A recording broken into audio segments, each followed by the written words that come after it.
সম্রাট শাহজাহান, দিল্লির সম্রাট, হাবিজাবি সম্রাট না, দিল্লির সম্রাট। সম্রাট শাহজাহান মসজিদে বসে আছে, এক ফকির ঘুরতেছে।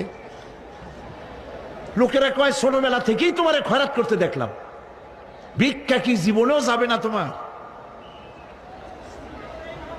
লোকটি বলছে আমি ভিক্ষা করবো স্যার, আমার উপায়টা কি? কারণ আমারে তো লোকেরা এই মুরব্বীকে বসায় না।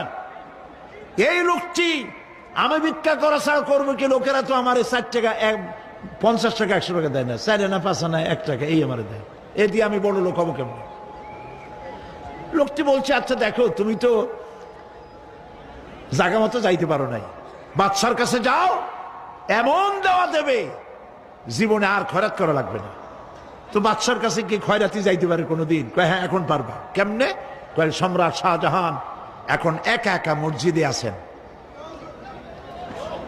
তখনকার এসব বাদশারা অনেকে নামাজি ছিলেন, দিনদার ছিলেন। ফকির দরজার কাছে দাঁড়াইয়া দেখতে পাচ্ছে কেউ নাই, দেহরক্ষীরা দূরে দূরে দাঁড়ানো। বাদশাহ মসজিদের ভেতরে বসে হাত তুলে ঝুলতেছে আর কাঁদতেছে, চোখের পানি দিয়া দাড়ি ভিজে ভিজে পড়ছে।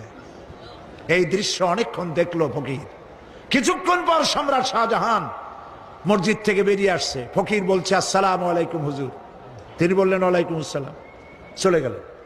বাদশা বলল আমার কাছে তো কেউ আইসা কিছু না চাইয়া তো যায় না, এরে দেখলাম খয়রাতির মতো কিছু চাইলো না, বেটা ভয় করলো নাকি? আমি এদিকে আসো। আসছে, ভয় পাইছো? কয় না ভয় পাইনি। তো কিছু যে চাইলে না? ফকির বলছে জাহাপানা সত্যিই কিছু চাইতে আসছিলাম, তারপর চাইলে না কেন? ফকির বলছে জাহাপানা সারা জীবন ভিক্ষা করেছি, আর আজ দিল্লির সম্রাটের কাছে বেশি পাওয়ার লোভে এসেছিলাম, কিন্তু আপনার দশা দেখা আমার জ্ঞানের চোখ খুলে গেছে।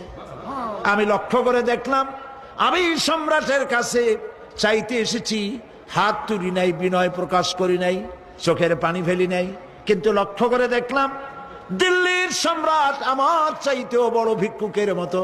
আবার কোন সম্রাটের কাছে হাত তুলে কান্দে?